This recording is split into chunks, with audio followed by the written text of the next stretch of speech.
What is happening, y'all? Cowboy here, and we just got done with the pre-launch community update for Monster Hunter Wilds, and we got a slew of info from the director himself. Now, a lot of this stuff was information that had been shared in the recent press tour that happened in Osaka, but regardless, it's still nice to hear this information coming directly from the team, so we have a first-hand source, and there are a lot of really big changes coming to Wilds that you should be excited for. So the full showcase is roughly an hour and 15 minutes after the wait.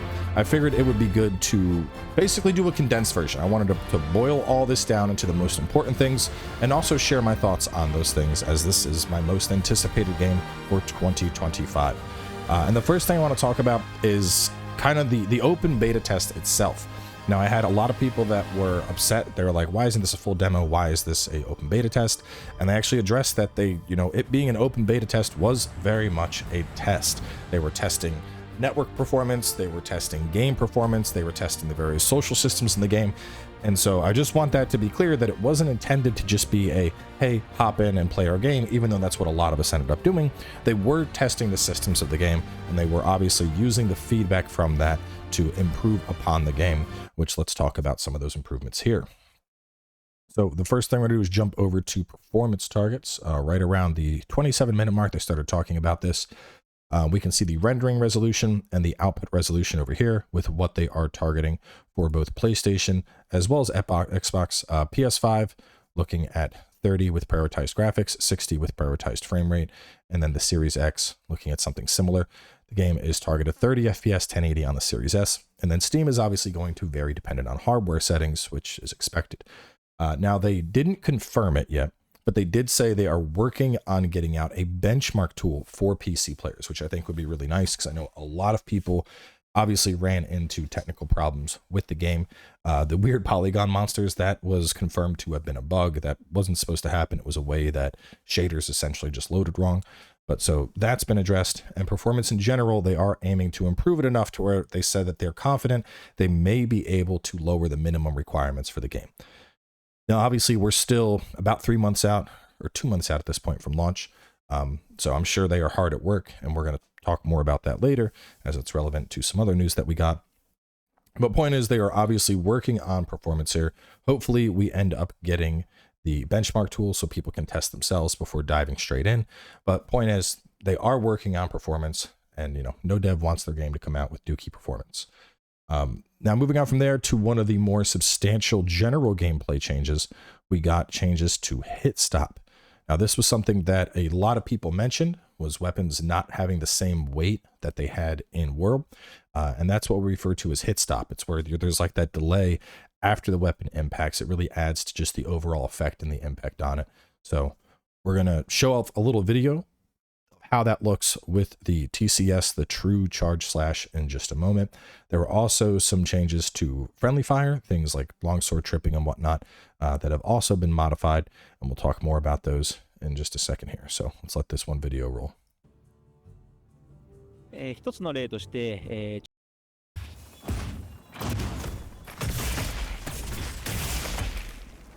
You can see it's looking much beefier than it did before, with that little bit of delay as the greatsword is coming down.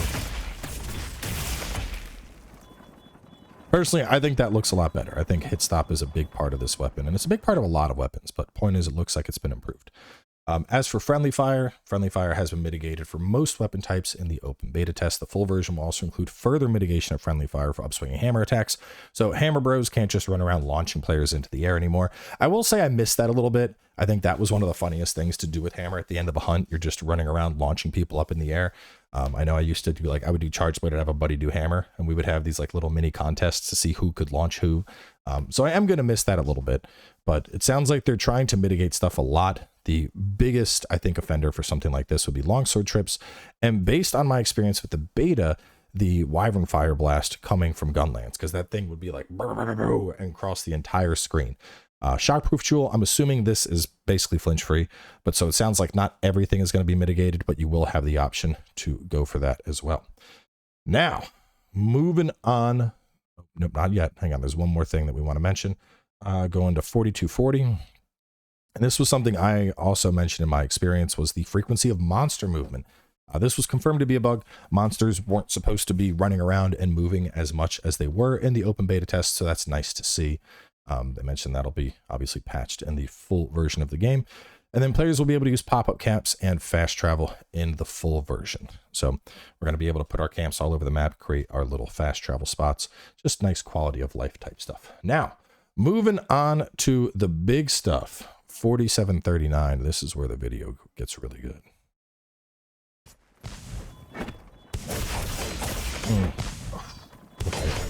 Look at it in all of its beauty.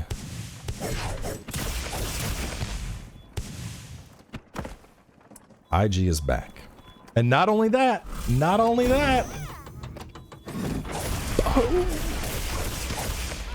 IG has a offset attack.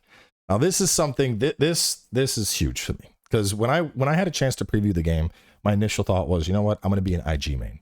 And then after seeing we didn't have vaulting dance in, I was a little disappointed, and we didn't have an offset, I was a little disappointed.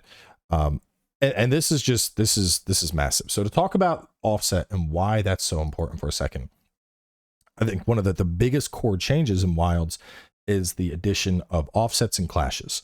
Now, if you don't know, weapons that have guarding capability, you can continually block, and after enough blocks, you'll get into a clash with the monster. So that's the thing where you see the great sword and he's blocking the monster's mouth, and he throws it off and he goes for a follow-up attack. Offsets are properly timed heavy counterattacks. So I think one of the coolest ones was the hunting horn. The hunting horn, you would prime it up and you had it on your shoulder, and then right as the monster came to attack, you basically let loose this golf swing and you would just knock the shit out of the monster. And then from there, in some cases, there was a unique follow-up attack you could do. But so the point is, you had these new mechanics that were very unique, that felt really good. They created big, like, oh yeah, like just big hype moments. And there were a couple weapons that didn't get that. So as it stands now, Greatsword and Heavy Bowgun got both clashes and offsets. Sword and Shield, Lance, Gun Lance, and Charge Blade all had a clash. The Hammer, the Hunting Horn, and the Switch Axe had an offset. Dual Blades had a perfect dodge. Bow had a perfect dodge. Longsword has like 8 different parries. I mean, he doesn't have that many, but the point is Longsword didn't need anything. And so all that really left was the Light Bowgun and then the Insect Glaive. Now, Light Bowgun, as far as I know, isn't getting anything. Hopefully, I think Light Bowgun could potentially get an offset. Like maybe it's an offset with like firing your Wyvern Blast at the face of the monster. But the Insect Glaive getting an offset is amazing to me. I think it's going to bring so much, just more flavor to the weapon. And I also think it's important that the offset attack is being added onto the Descending Slash. And the reason that this is so important, in my opinion, is because that attack did feel very awkward to use. You know, going back to the to that weapon itself, where was it at? 4739. Scroll back a bit here. But you know, this was the attack where you had to hold down the button to use it. And I think a lot of players, myself included, thought it was kind of awkward. You were doing kind of a weird claw grip with the controller, or you were using buttons on the underside of the controller. But with it being an offset, I don't think it's going to be as problematic. Now, let me explain my reasoning for this. With an offset, you were going to hold anyway. You were going to hold and you were going to prime up. You did it with Switch Axe. You did it with Hunting Horn. You know, anytime that you were trying to get an offset, you were like, here it comes, and you were waiting and you were priming for it. So in that context, I think using the Rising Slash as an offset made a lot of sense. And honestly, I don't think the hold will be as problematic, because instead of you just, you know, constantly holding it down to transition into a damage move, you're now holding it at key moments in your gameplay to time it as an offset attack. And so I think that's going to flow much better with the weapon itself. I also think I probably won't be just constantly chaining into it, because one of the things I ended up doing in the open beta test was I would aerial jump into the air, I'd start holding Rising Slash, I would do one vault and then straight into the Rising Slash and then into the big combo. And instead of doing that now, I'll be able to do it on the ground, get an offset, and then guarantee a big juicy hit on my follow-up slash. So all in all, I am extremely happy with that change. I think that's going to be just fantastic. And not only that, but we also got our extract effects back. So orange is also giving us knockback mitigation, and then having all 3 extracts is going to mitigate wind pressure, tremors, and roars. This is something that's gone back and forth in the history of the franchise, but it's nice to see it is coming into Wilds. And this was just something that gave you just huge quality of life with Insect Glaive. You know, being able to maintain those and being like, hey, I got plugs, I got wind pressure, I got tremors, I don't care about any of your bullshit, I got all my buffs up. It was something that made Insect Glaive just a really attractive weapon to play because you had that utility built into a core mechanic of your weapon. So having that back and the offset and the vaulting dance and the aerial attack power increase as we vault, dude, honestly, I'm going back to IG. I thought me and IG were gonna have a breakup, but this is huge news for IG. Moving on from there over to 5632, we had some updates to the lance. So they changed a couple of different things with the lance. Charge counter now allows guarding while charging and can be chained into any other move. Power guard will now charge to higher levels more quickly when used. And then perfect guard and power guard can also be changed into a new move. So looking at this, you can see that was the block. And right there, we can notice the quick block, and the quick block is one of the ones I really want to call about because this was a core mechanic in World and Iceborne. I think it's one that a lot of people were upset that's gone, but right there, being able to just be like a block and go straight into the counterattack, it really adds to the fluidity of the weapon. And so I think Lance mains are going to feel a lot more at home. The weapon in general looking a lot better. We can see the power guard there into the jump for the triple thrust, into the follow-up thrust. In general, I think Lance just looks more fluid. It doesn't look like there's a, it's not as hype as the Insect Glaive changes, but a lot of these adjustments are going to add to the fluidity of the lance, and I think overall just improve a weapon that was already solid, just making it feel more at home. Moving on from there, another weapon that I am quite fond of, the Swaxe, getting a number of changes here. So various adjustments made so that switching to sword mode after building the axe gauge feels more satisfying. Parameter improvements, basically buffs to the finishing moves, including full release slash, and knockback is now negated when using full release slash. Now this one I want to talk about. I was watching Ruri stream the event and I saw a lot of people really upset about this. Essentially, we are getting like a built-in Hyperarmor, a built-in Rocksteady mantle effect when we do full release slash. And a lot of people think this is going to be super problematic. And they were like, oh, well, if that gets it, why can't this weapon get it? And just every weapon gets Hyperarmor. I think that's a bunch of bullshit. I'm going to talk about why in a second, but I think this is good risk reward. But either way, let's play the footage. And then after the footage plays, we'll talk about why this is good. 10 seconds up. はい、こちらも動画をご覧ください。I've got a video for this one too, so let's take a look. That is a regular unmitigated hit. This is a partial parry.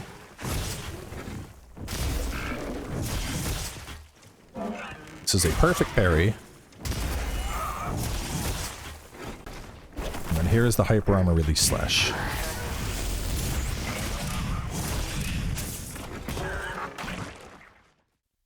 Yeah. Now, like I said, this was something that a lot of people seemed really upset about, but so I want to talk about this in particular. Now, what I have here are those 4 hits you just saw. I clipped them out, I lined them up from the start point. And so what we have right here, this very first one, this is a completely unmitigated hit. This is how much damage was taken by the hunter when he just took Chotacabra to the face. Hang on, they're going to start talking about Sword and Shield in a second, so let me pause that. This next hit right here, this was the partial parry. This was where the character had the parry up and they were holding it and then they let it go. It still parried the attack, and you can see in terms of the incoming damage, I'd say it took about a third of a normal hit. I think you could probably fit 3 of those segments in. And that was a really poor time parry, so that makes sense. You know, you're still getting the parry off, but you're going to take a hit.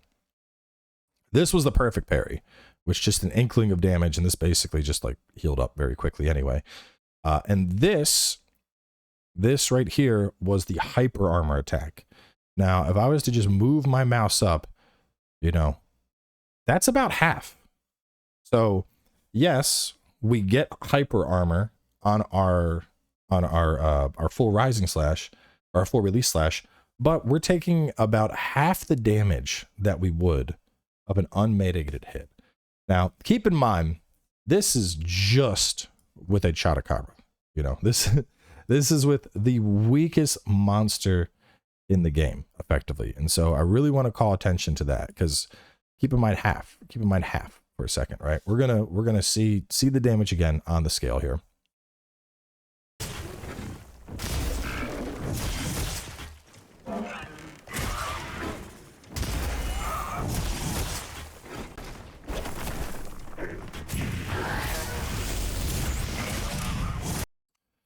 So if we were to double that, a regular unmitigated hit is about here on the mouse.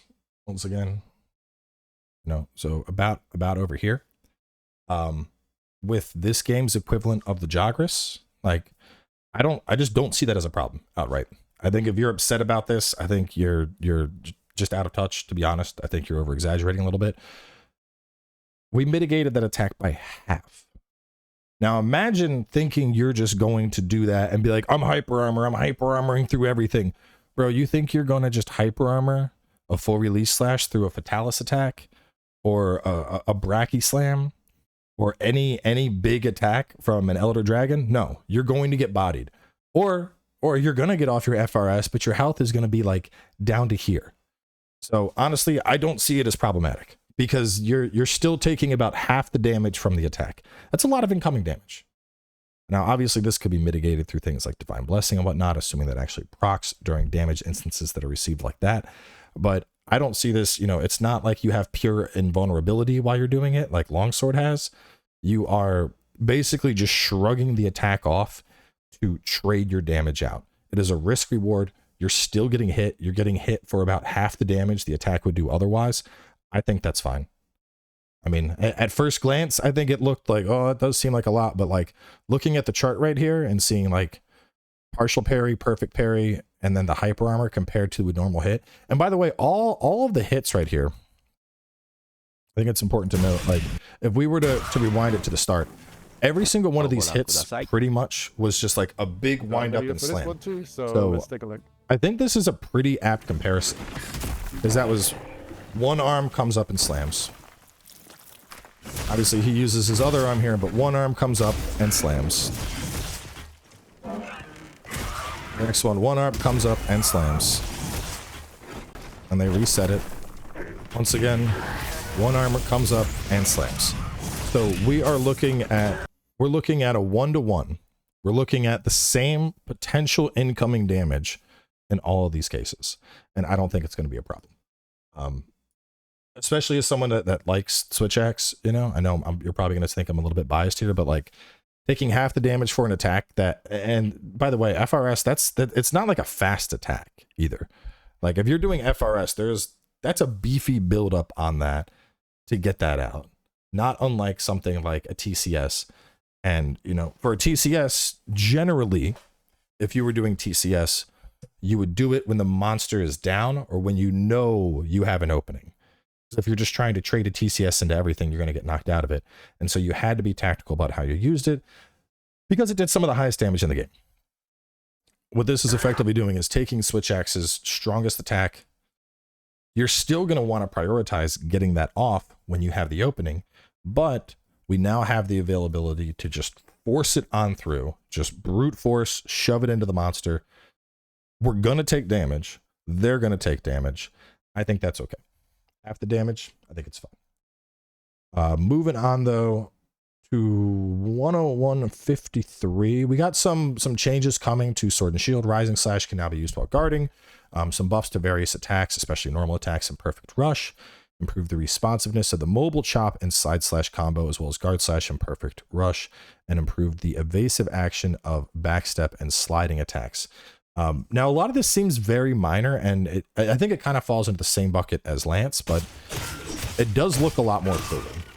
And this has always been a fluid weapon, but I think it looks good here.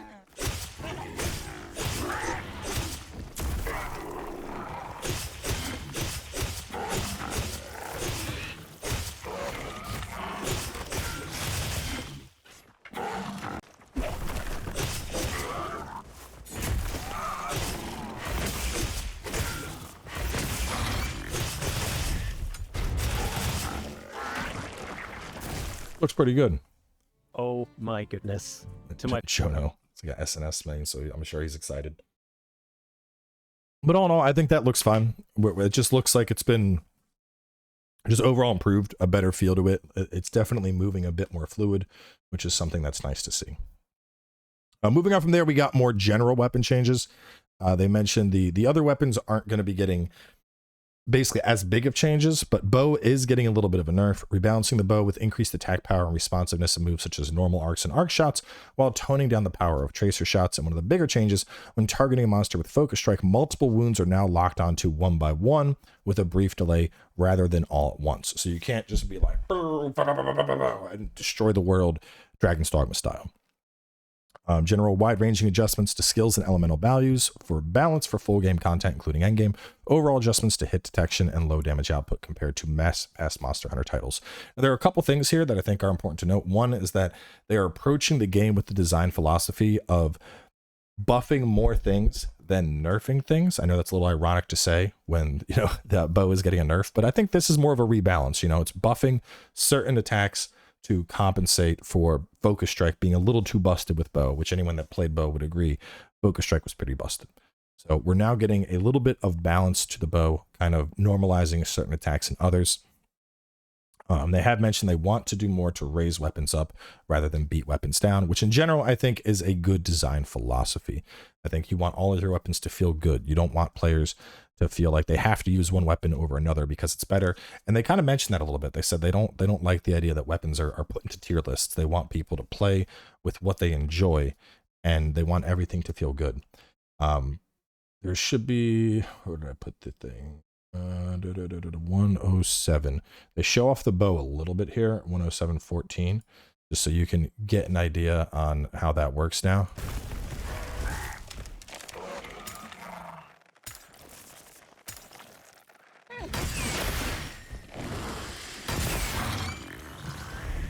Now, personally, I think that looks a little too slow. I would hope that gets sped up a little bit. I think, honestly, that delay between the lock-ons could probably be cut in half, and it would be good. It would definitely dissuade bow players from just spamming that ability over and over, which was kind of the rhythm that you fell into with bow just because of how powerful it is. I was just like, give me wounds, give me wounds, give me wounds, pop the wounds. So I'd be curious. You know, I think that looks a little too slow, but it's one of those things where, you know, watching something always looks like, oh, that's so slow. And then you play it and you're like, okay, that's fine. They also have some big changes coming to Hunting Horn. So to kind of summarize the Hunting Horn changes, I don't believe we got footage of the Hunting Horn changes, but to talk about them a little bit, Hunting Horn, they noticed a lot of people were basically keeping a pocket Hunting Horn as their second weapon just to put up like attack and then swap back to whatever their main weapon was. They're going to be nerfing that. If you have the Hunting Horn on, well, there's two parts here. One, Hunting Horn buffs are going to be more beneficial to you than the party. So Hunting Horn is no longer the support bitch. You're the self-care guy, all right? Self-care over support. You're like, if you're going to get, they didn't break it down, but basically it's like, if you're getting attack up XL, everyone else is probably going to get like attack up large or something. But so your buffs are more impactful to you as a player over your teammates. And so they're really trying to solidify Hunting Horn as like, this is not a support weapon. This is to make you way stronger. On top of that, if you keep it as a secondary weapon and you put up the buffs and then you swap back to your main weapon, those buffs are going to fade faster. So if you're trying to play for Hunting Horn buffs, they really want you to be a Hunting Horn player. They don't just want you to keep a pocket Hunting Horn to put up attack XL and then swap away from it. Going over to here, they talked about the weapon system a little bit with upgrading weapons and how damage skills are going to be more oriented towards the weapon, and as weapons level up, they'll retain those skills. So like right here, right now, the Hope Blade has speed sharpening, and then as you level up Hope Blade and you go to the next tier of it, fast forward enough, they talked about it for quite a while, just talking about the upgrade systems. There we go. So as it upgrades, it retains the speed sharpening, but Hope Blade tier 3, it's also going to get a point of critical eye. And this was kind of a point they made overarching about the design philosophy, is they know players were worried about having, you know, like a perfect example was I was originally going to make longsword and gunlance. And I'm like, well, I'm not sure how that's going to work with the armor because, you know, gunlance, I'm going to want capacity boost. I'm going to want artillery, and longsword, I'm going to want more attack oriented stuff. How's that going to work? Am I going to carry 2 armor sets? What am I going to do here? And so they said a lot of that stuff, a lot of the weapon specific type stuff like focus for the greatsword, stuff like artillery for the gun lance, they're going to be trying to keep those as equipment skills on the weapons themselves so that your armor set can be more built out for utility and a general build. Personally, something I'm really excited about. My one concern is going to be people that are like, oh, you have to use the weapon that has attack up. I would really hope that doesn't end up being the case. I want players to be able to build sets that they are comfy with and then use weapons that they want. You know, I'm guilty of this myself, but I'd really like it if Wilds got to the point where there was a lot more freedom in our playstyle, and then instead of seeing so many people just chasing after the meta. And I mean, from a speedrun perspective, that's speedrunners. They're going to do that. But I think the Monster Hunter community as a whole tends to have an unhealthy obsession with the meta. And you know, like when you're a speedrunner and you're trying to get every second out of the hunt possible, I think that's completely understandable. That's your specific goal. But then, you know, Jimbo that plays Monster Hunter only on the weekends when he has some spare time is like, I need the best meta set. And to be honest, Jimbo probably doesn't have the skill threshold to be using that set. Jimbo should probably be using Divine Blessing and maybe some stun resist. And I want to see people embrace that more. I don't want people to be chasing damage. And I really hope this new upgrade system kind of pushes people towards that. But it'll remain to be seen. So moving on from there, this one's a little bit of a funny anecdote, but they're fixing the grimacing faces. So if you didn't know, there was this issue with the game where, you know, people made these waifus and then they would shield block. And here, let me move out of the way for this one. They would just make these like ugly faces, like meh. And so they mentioned that that wasn't supposed to be how things are going. The waifu stank face, that's something they're going to be fixing. I thought that was a fun little call out. So less grimacing, they said. Moving on from there, they talked a little bit about the types of multiplayer. There is going to be private lobbies where it's just you make your lobby, it's invite only. There are going to be squad lobbies. So like at launch, I could create a fighting cowboy squad, which this will actually be really nice for launch, because at launch, I'm basically going to create a squad for the community, and then I'll start a lobby, and then anybody that's in the community is going to be able to just hop straight into the game and join us for hunts, which I think will be a lot of fun. And then they mentioned the link party and talking about that a little bit more. They said it was kind of hard to show off in the open beta test.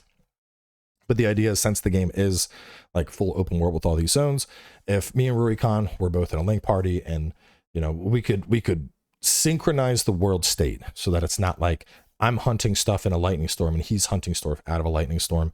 They said it's really hard to kind of showcase this in the open beta test, but that is something that we'll understand better once we play the full game.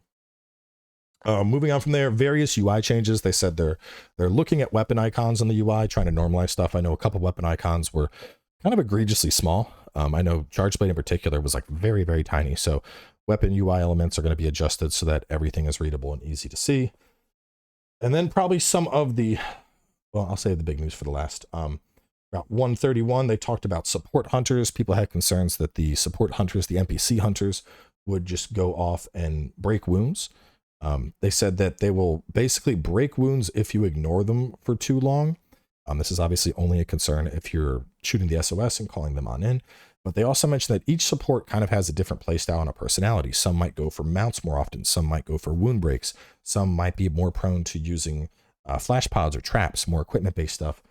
And even then, the goal is that, you know, if there's a wound on the monster, in general, the support hunters will prioritize letting you take it. But if you choose to ignore that wound for too long, they're going to go for it.